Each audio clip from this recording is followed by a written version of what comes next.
All right, let's talk about the harder parts, the hardest parts. My parents were always in love.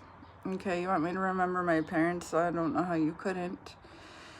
So, my mother would sit there admiring my dad. She'd get depressed and they'd have time apart, and it would show on her.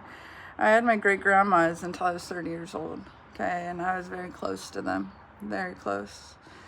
Um, Especially to my redhead. Okay, you guys probably remember her. So they were really funny and witty. I told you, she's like freaking 80 something years old, and she's over there, like, I guess New Wills wants a war with us. And she's annoyed, right? She's coming to check on her natives, and she's like, I'm not okay with this. And so these are my people and places. This is my family. Let me introduce myself.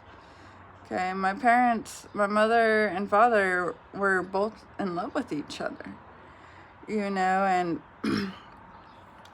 they would admire each other. All my mom ever did was talk about, I swear to God, we'd be sitting there in school. I'd be getting in trouble for climbing the roof or doing stupid kid shit. And my mom's like, do you see how your principal's over here sitting like a faggot?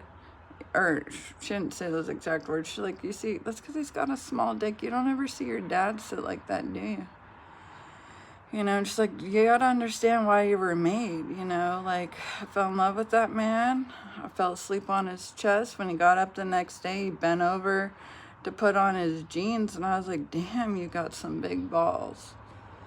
Like, they both worked really hard. My whole family did, and that's how they were born and raised. They grew up in agriculture. They stayed in agriculture, and then they also worked in hospitality, and tourism. And then they moved out of California because of all the shit that started happening in California. I'm going to tell you more about Charles Manson, okay? And then, like, your fucking serial killers, I've met them, like, I've literally sat there in the same room communing to the fucking people they've killed who still stay lingering with them, like they're alive next to them, okay, even though they're dead.